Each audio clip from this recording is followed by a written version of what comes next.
this is election interference, what's going on. A lot of people don't realize how big this is, but it's insane.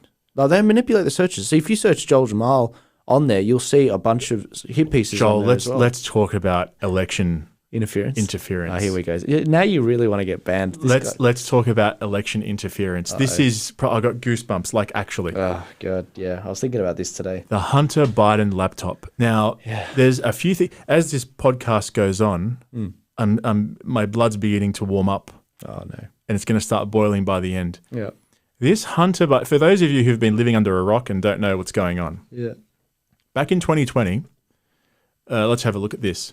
So this is what the message said. Dear Hunter, thank you for inviting me to DC and giving an opportunity to meet your father and spend some time together. It's really an honor and a pleasure. Okay, so most of you know what's going on here. Yeah. The problem is, when this was published by the New York Post back in 2020, what did Twitter do? Oh, they nuked it. It was the New York Post. The New York Post. This is the New York Post article. This is the article. And the New York Post ended up getting nuked off Twitter for 2 weeks. Anyone that shared that link on Facebook or Twitter or any other this was fake news. The fact checkers fact checked this, and they determined this was fake news. 14 days out from the election. So this was fake news until, if you've been following the Chat Theory podcast, which you all should be, the New York Times, look at the date here, folks, March 16th, 2020. So this was last week.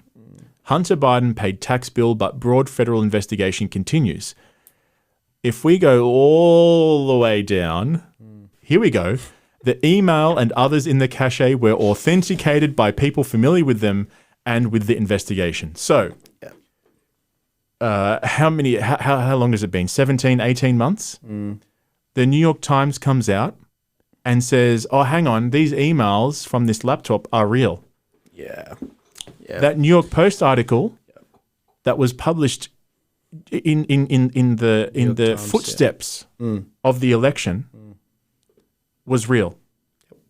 It's been fact-checked almost 2 years later by the New York Times, the lead fact-checkers in chief, and it was real. This story is real, guys. Yeah, and shout out to Miranda Devine, who did the New York Post article back, 14 months ago, 15 months ago, before the election. Yep. She's an Aussie, right? Aussie. Yeah, she's on Sky News all the time. On Fox News all the time. Yeah. She does a thing with Fox. Yeah, and she was on Sky the other night, and I heard some of this stuff. Did you I don't know, I don't want to beat you to the punch, but apparently I think it was 14 to 16% of Biden voters more weren't aware. Yeah, 1 in 6. 1 in 6. Yeah. Wow. Is that even if it was 5, how much did Trump lose by? Yeah. There you go. Yeah, I know what you mean. It doesn't matter. The point is, if this was covered in the same way that that Russia book. By the way, you probably don't know this. Did you hear what Donald Trump did to Hillary Clinton? Yeah, he sued. Today he sued just Hillary Clinton hours ago for defamation for the smearing of the Russia in the federal court. 24 yeah. million. He's going for, and not just her, the DNC as well. Yeah, I also saw that it wasn't a big. He sued for 14 different people. He's also he sued anyone that sort of defamed him, but he couldn't go with one of the big law firms. He had to go with like a third grade sort of law firm. Washington Post. What's their motto? Democracy dies in darkness. Yeah, it went dark. They made the story dark. Yeah, democracy died in their darkness. They made the darkness. And Washington Post was just as bad as the New York Times when this came out. Yeah, and it annoys me so much because the Republicans could have done so much on big tech. They had both the House and the Senate in 2016 and 2018. They're too powerful. The big tech's too powerful now. No, they could have done it. They could have done something. I know their lobbying was the fact that Trump was like, oh no, we worked it out too late. He worked it out within months of the election. It was ridiculous. There were whole states like Pennsylvania that changed the way they voted with the mail-in voting so that they were able to do universal mail-in voting. That's unconstitutional for the state of Pennsylvania. You're meant to take that, any changes to the way you vote to an election, and then the following election you can do that. Right. Now, Texas, in their lawsuit, along with about 30 other states, other Republican states, they tried suing. They tried saying to the Supreme Court, no, this is a problem.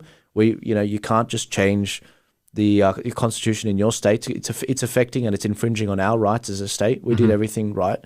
But it didn't even go to the Supreme Court. They said we wouldn't even hear it. Yep. And so I'm just scratching my head like it's a majority Republican Supreme Court. We have they had 5 to 6. Not for long. Yeah, not for long. They had 5 to 6 sort of spots that were Republicans or right wingers, and they didn't do anything. And I'm just scratching my head like, this is ridiculous. All of that's irrelevant now. Is my point, right? Yeah, it's gone. All now. of that's irrelevant because right now. here, Yeah.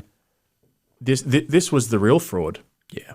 There's the democracy dying in Washington Post's darkness. Yeah. And another side of it with big tech is Dr. Robert Epstein. If you've seen Dr. Robert Epstein. You've got to see this guy. He made the point in 2016. He's a Hillary Clinton voter. He analyzes algorithms and the way that big tech manipulates votes. He said that in 2016, there were anywhere from 2.6 to 10.4 million votes that were shifted from Donald Trump to Hillary Clinton just by big tech manipulating. So Google, Facebook, Instagram, all the big tech, Twitter, whether it's the trending list, whether it's the search. When you go, when you go to Google and you start searching something and it suggests stuff, Hillary Clinton, first female president. Or Hillary Clinton. What you're talking about is people being influenced to vote in a certain way. You're not saying that the actual votes were dodgy. Yes. Yeah, absolutely. Just to clarify. No, just to so clarify. this video doesn't get taken down. No, of course, just to clarify. But also they do things, really dodgy things, like on Facebook, you'll get a notification saying, don't forget to vote today, and they'll target it at Democrat areas because it's voluntary voting over there. It's not like Australia where it's universal. Gotcha. Yep. So they could send it to a specific area where they need to bolster that vote a little bit more. So they send it just to the Democrats, not the Republicans. When you say they, who's funding it? Big tech, Facebook. Oh, it's not even political advertising. No, it's not. No, it's not political advertising. So it's not the Democrats doing it. This is literally Facebook out of the goodness of their heart saying, "Don't forget to go out and vote." Who Epstein? This guy, Dr. Robert Epstein. Sorry, Dr. Robert Epstein. Dr. Robert Epstein, different Epstein. And he said that for 2016. He said anywhere from 2.6 minimum to 10.4 million votes were shifted from Donald Trump to Hillary Clinton. They weren't even trying.